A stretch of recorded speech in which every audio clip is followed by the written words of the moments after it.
Hey guys, do you like football or as Americans call it soccer? Well, if you do, like me, then you like those moments when the goalkeeper saves the goal, jumps, leaps into the corner and catches this ball. Well, this is exactly what happened today, metaphorically, on the chessboard in my game at Oskemen Open. This is round 9, the penultimate round. I'm playing with the white pieces, and for the first time in the entire tournament, I'm playing against an opponent who is lower rated than me. Her name is Daria Higai. She is from Russia, a young lady, girl, champion of Siberia, junior championship. So she is a bit lower rated, but still I think she's underrated, of course, like most juniors are. So I go e4, and while preparing for this game, I noticed that she's an exclusively Caro-Kann player, 1c6. She plays just one opening with black against 1e4, and I thought, wow, that's nice because I don't have to prepare many things, and I decided to play the Magnus setup, the setup that I've seen Magnus play once. I don't think that it was him who invented this. I think it was the neural networks. Lila, I think, invented this. This is a very weird setup. If you've never seen it, it looks like there are amateurs playing, like beginners, because after d5, white plays d3. And it's actually a very decent move and a very poisonous variation.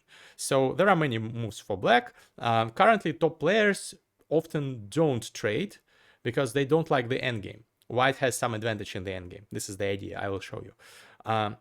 Instead, many top players go either bishop g4. This is a popular move, or g6, or even queen c7. All those moves, I had to prepare for all of them.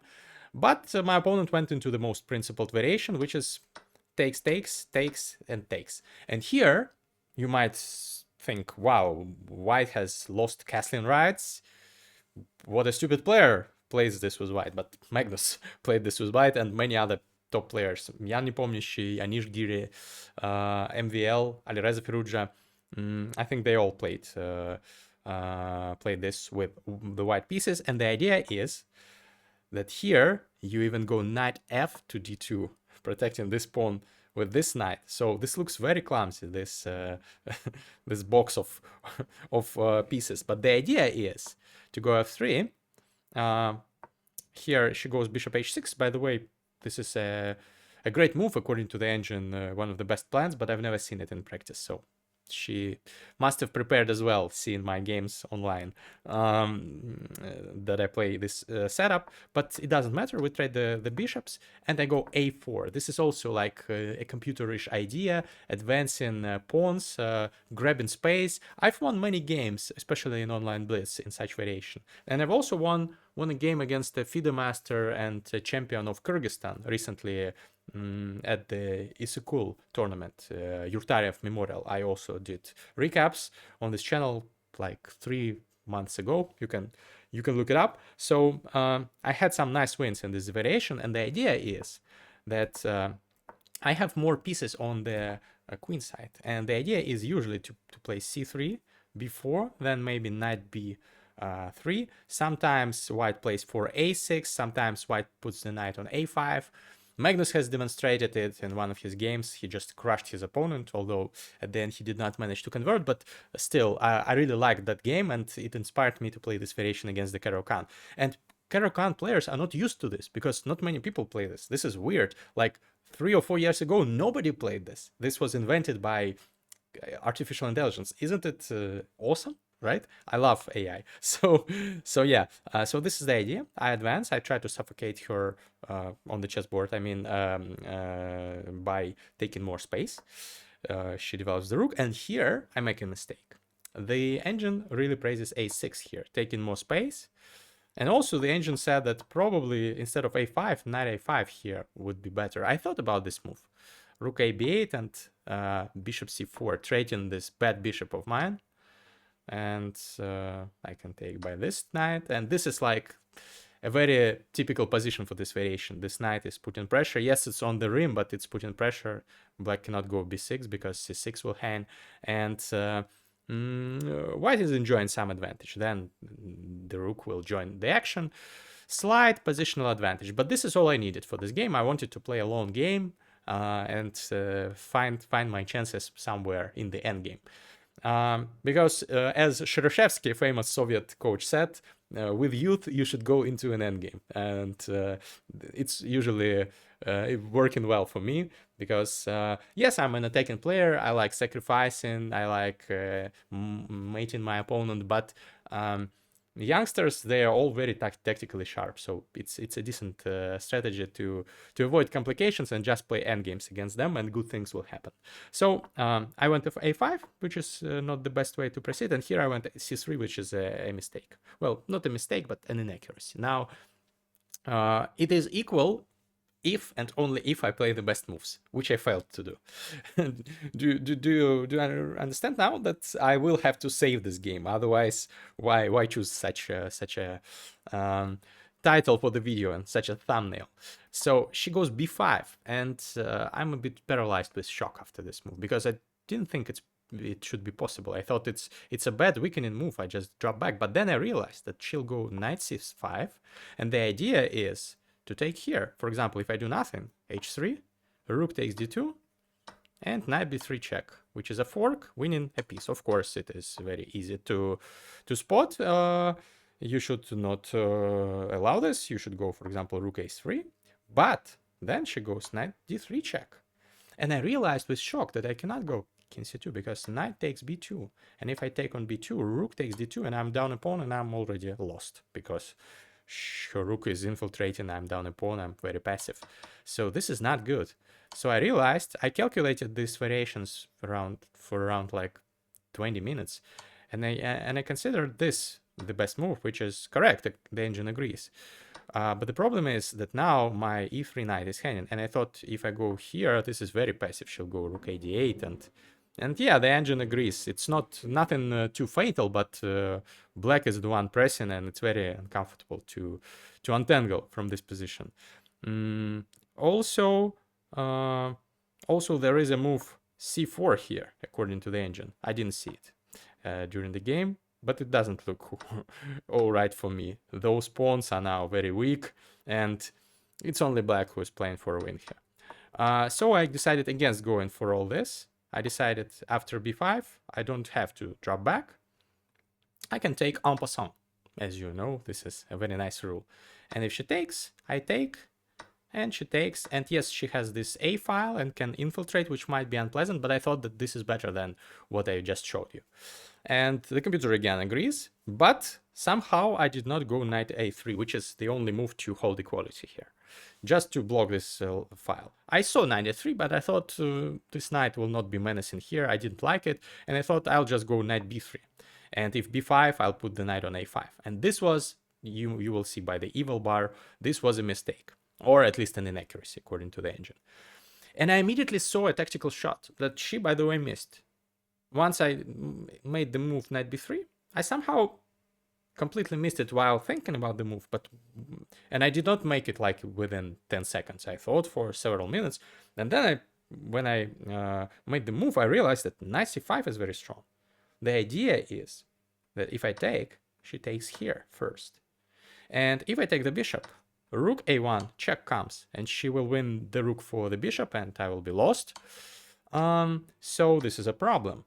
Of course, after bishop takes c4, I thought that I have knight d3 blocking this. But at the very least, she has rook a1 check, takes, and the engine gives here knight d7 with a big advantage for white, for black, because I'm not playing. I'm not using my pieces. The bishop cannot go out because the rook will be hanging, so I will have to activate it like this, and it will be very slow. Black will have ample time to win some material. So this is already close to winning for black, apparently. So I was shocked that I missed knight c5 here. And I thought if knight c5, maybe I'll take, but maybe I'll just drop back. Maybe it's better. And the engine agrees. This is the best move. So admitting defeat, because before that, I put my knight on b3, then I put it back, I admit defeat, but this is very important in chess to be rational. There is this cognitive bias that's called sunk cost fallacy. It's very important for life advice for you guys, not just chess.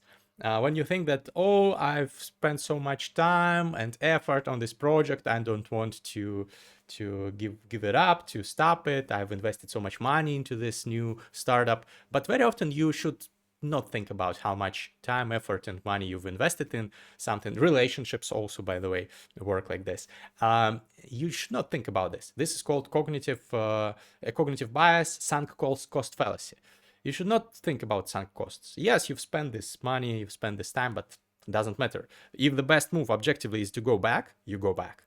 You stop the project, etc., etc. So here, objectively, the best move is to drop back. And I hope I would have the guts to do it. I think I would, because I didn't like this variation that I just showed you. I didn't know the evaluation according to the engine, but I wasn't liking it.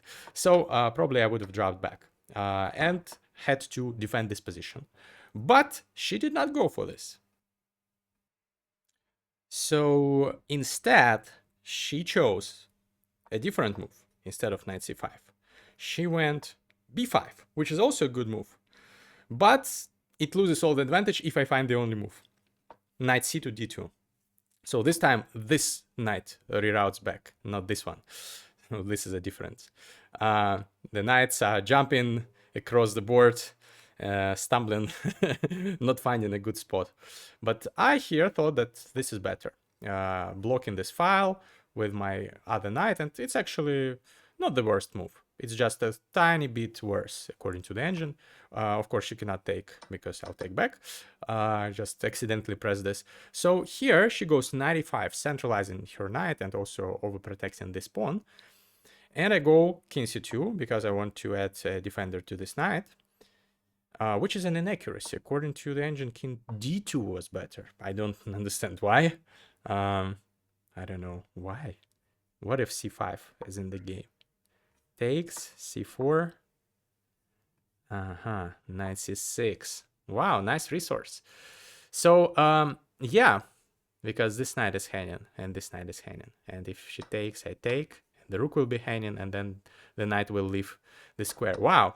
So this is why I had to go king d2 here. I went king c2 automatically. I didn't have much time left on the clock, so I wanted to make moves fast, and this looked logical. But the problem is that here c5 is very, very annoying. So the idea is that she wants to go c4, and this knight will be overworked. It has to stay guarding its counterpart, its colleague.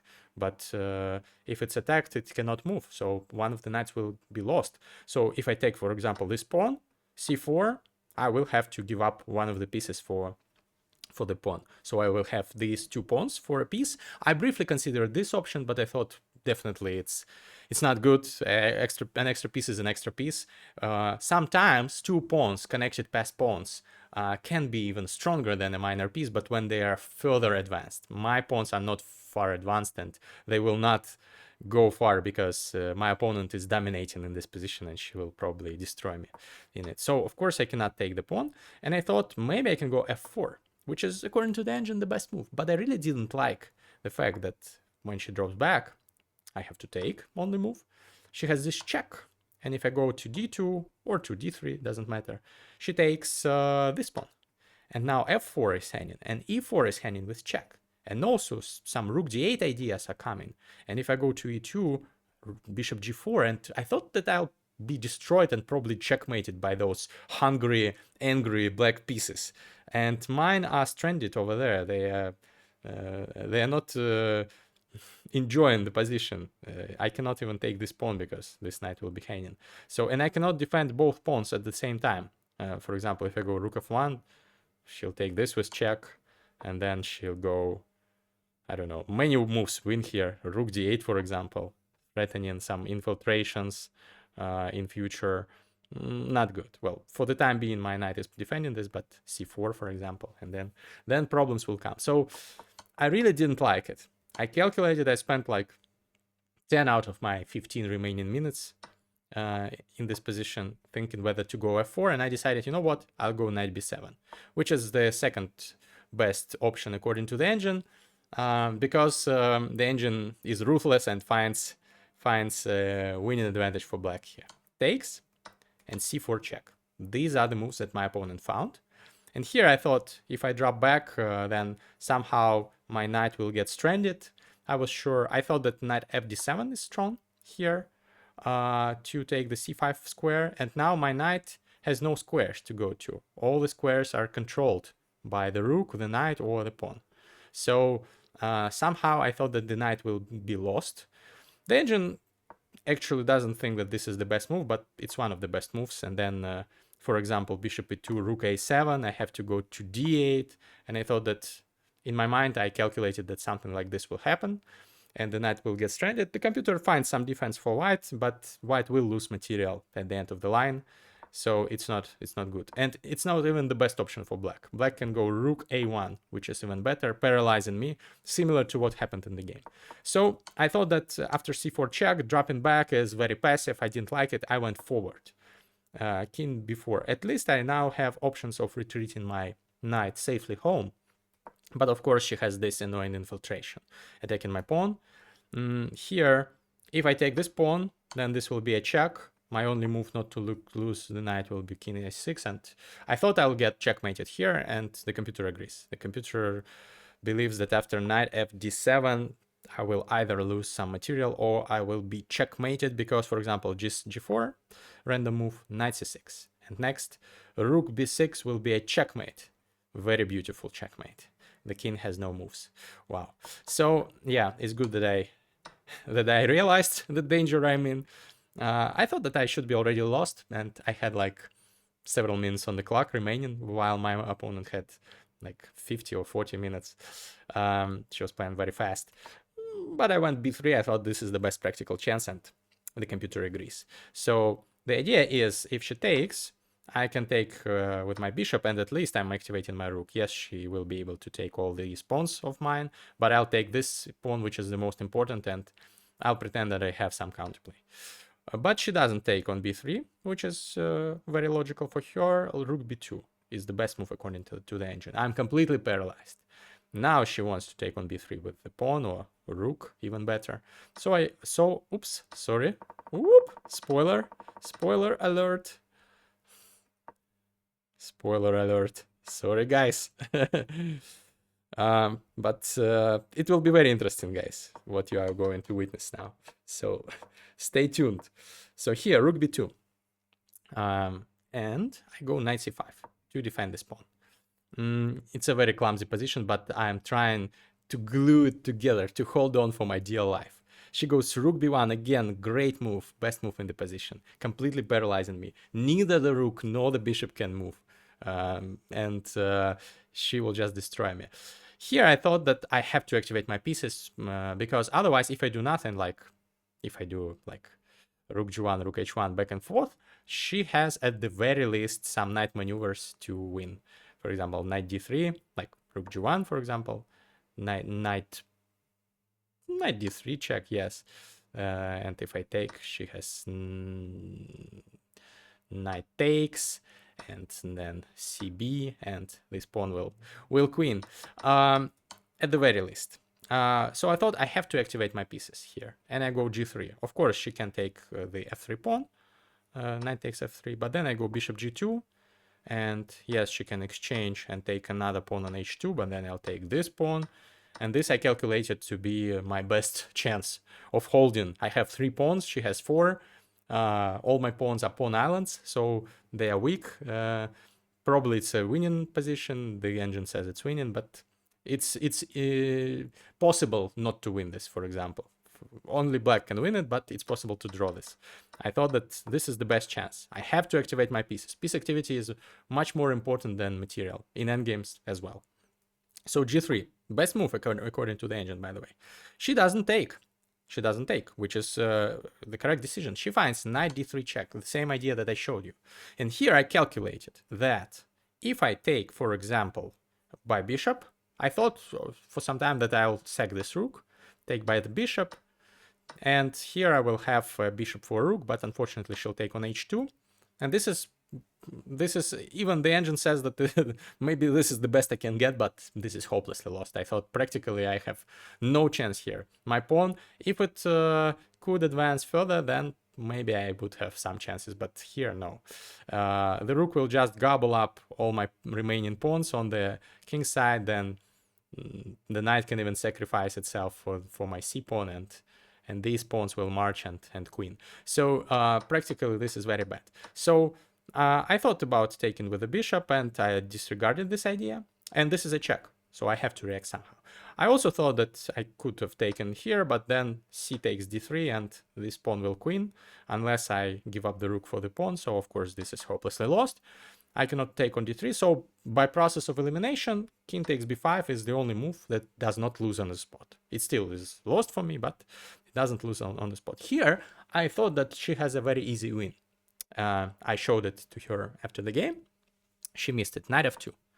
The idea is that the rook is hanging, and if I draw back, then she has takes. I have to run back with the king, otherwise the pawn will queen. And then she has b2. Again, I have to run with the king, otherwise she goes rook c1 and queen, so king b3 is the only move. And now, knight d1. This is what I saw. And the idea is, first of all, she can go here, pinning me and winning the bishop. And second of all, she's defending the pawn, so now there's an idea of rook c1 and queen. For example, what can I do here? Well, I can't do anything here, then check and then queen. So bishop d3 probably is the only move here, but then just rook c1. And next she will queen, and I will have to give up at least a bishop for this pawn, and this will be a winning position. So yeah, I calculated correctly during the game. So the fact that knight f2 is winning, but she took on c5, which is also winning. Because this pawn is very dangerous, and it's marching, and it's practically unstoppable. But here is where the saving stage began. Here's where I started playing kind of decently. So I went king b4, only move. Again, if she pushes here, I go king b3, and then go king c2 and win this pawn. So it'd still be worse for me, but at least I win this important pawn. So she doesn't go b2. Here I thought that she should go knight d7, and the computer agrees. The computer says it's winning.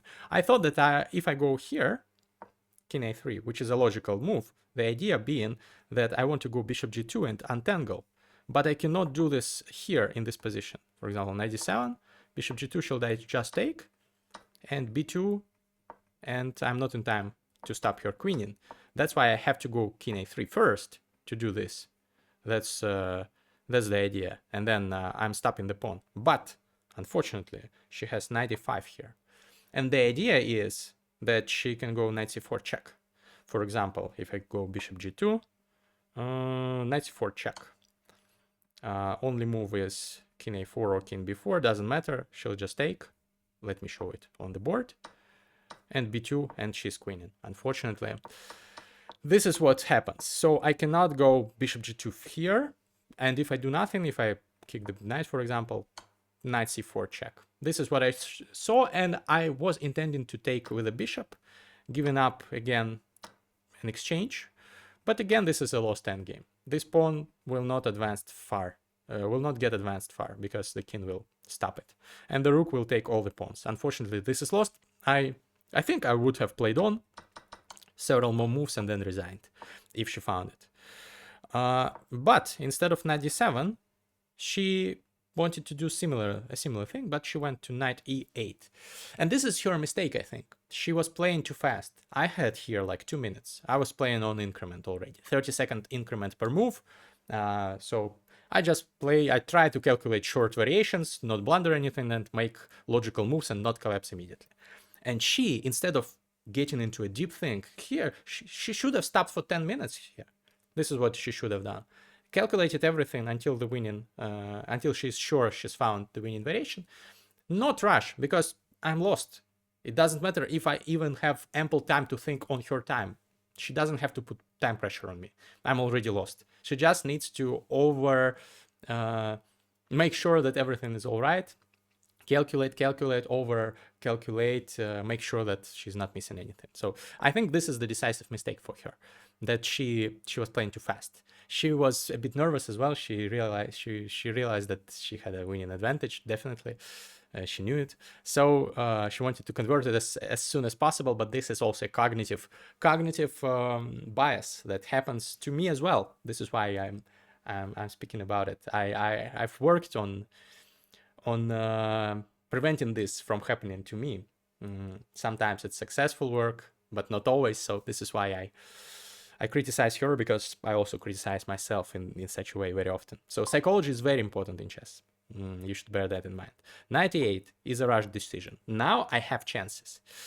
I have like 1 or 2 minutes here, and I consider 2 moves here: e5 or c4. So basically, I already showed you that the idea is to go king a3 here, to go bishop g2 next, and if she trades, I'll stop the pawn. But it doesn't work here, because if I go king a3 here, there is knight d6. And unfortunately, if bishop g2, knight c4 check again wins. And if I wait f4, again, knight c4 check, I will have to take, and this is again the very same endgame, lost. So I cannot go king a3 here because of knight d6. And I thought maybe I'll go e5 to stop it. And it's actually the best move according to the engine. But then I thought, what if I go c4? It's even better. My pawn will be an asset maybe in future. Maybe I'll try to create some counter chances. Probably I'll lose that pawn, but maybe I will gain some time to win this pawn. And actually, this is not the most precise move, but you can excuse me for playing with low time, not in the most precise way. So c4 was worse than e5. e5 is an absolutely great move that almost equalizes. c4 doesn't equalize if she finds the best moves. b2 is the best move. Now I have to drop back, otherwise she goes rook c1 and queen, so I have to stay guarding this pawn. And now she doesn't find the best move. Again, she rushes it instead of calculating everything. Knight d6 was the winning move here, and I saw it. I wanted to go c5 after knight c6, but again she would have this: takes, takes, takes. And this is a slightly better version of this endgame for me, because my pawn is already on c5, but it's still lost. Maybe she was afraid that my pawn will queen, but my pawn will not queen. She can run with the king, for example, king f8, and the king is just in time to stop this pawn. Maybe I can, I thought I can win a pawn here, like this. She cannot take because then I'll queen, but she goes king d8, and it's still a winning endgame, of course. The rook is much stronger than a bishop. So this is the best that I could have gotten here, and I wanted to go c5 after knight d6, but somehow I got very lucky. She rushed it. She went knight, or not after knight d6, after knight c4. Sorry, instead of knight c4, maybe she didn't see it. She went knight b7, and this gives me very good chances. So here, actually, again, I played not the most precise move, but it's very subtle. The difference is very subtle. I thought either I go here to attack the rook and take this pawn, and she'll drop back. I'll take the pawn on b2, and she takes the pawn on c5. Or I can first go c6. She checks me. I drop back. She takes. She draws back with the rook. I take the pawn, and then she takes the pawn on c6. The difference is, like, let me show you the variation that is the best according to the engine. Here, here, here, here. This is the best according to the engine. What happened in the game is a little bit different, because I first went c6, check, takes, takes, and it's very similar, but the knight is on c6, not on c5. And it turns out that on c5 it would be better positioned for me. Why? Because here I have to go king c3 to try and avoid. I want to go bishop g2, but that is that fails to a fork. So I need to get my king off the second rank. But now she has rook e3 check, and she takes a pawn. So she's up a pawn. At least I've untangled. I have drawing chances, very good drawing chances, but she's up a pawn. Whereas in the other variation, here, if check, king d4, and it's a fork, and I win. So here, after king c3, she doesn't have this check and fork, and she is not winning the pawn immediately. She still has an advantage because I'm paralyzed and I will need some time to activate my pieces, but I'm not down a pawn. So this is a subtle difference that I missed. So this is all that happened. She took the pawn, and here I was considering many moves, but I realized that if I'm passive, I'll lose this game because my pawns are weak. They are all very weak. My rook will still be guarding this pawn if she puts the rook on f2. For example, if I go let's say bishop h3, which is a logical move. Rook f2, and she's attacking this pawn, and I cannot lose contact with it. And my rook is very passive. Her rook is very active. She will activate the king. She will harass me with a knight. Maybe go here, win this pawn, and it will be game over. So I thought I have to be active here, and I decided that the king should be active in an endgame, and I went king d5, which is a great move according to the engine. I'm attacking the knight. I'm harassing it. I'm harassing it further, and now I'm activating my bishop with a tempo, attacking the knight. I don't give her tempi. I don't give her time to paralyze me. I'm trying to be very active. This is what you should do when you are worse. Check, king d5. Here, when I go king d4, I realize that she has a tactic, e5, and she finds it. Thankfully, I'm not obliged to take, because if I take, I lose. Check, check, and fork. It would have been nice. But thankfully, after e5 check, I can go king c5, and I'm still in the game. She goes knight f5, which is a nice resource. I realize that I cannot exchange the bishop for the knight, because my king will be cut off the d file, and this is a winning endgame for her. 3-on-2 rook endgames very often are drawish, but not when the king is cut off. When the king is cut off, it cannot join the action, and her king can join the action, can march here and take all my pawns and help his pawns, her pawns, march to victory. So unfortunately, I cannot trade the bishop for the knight. I go bishop c4, and here I find a nice resource, bishop d5. And my bishop is very powerful here. I've managed to activate it. I'm putting pressure over here. She cannot advance the f-pawn. And I'm also creating potentially a passed pawn that will be enough for me to draw this game, even though I'm down a pawn. This endgame down a pawn is much different from the one that I showed you previously. For example, if she goes here, let's say e4, I go king d6. And then I want to go king e7 and push the pawn and maybe even play for a win.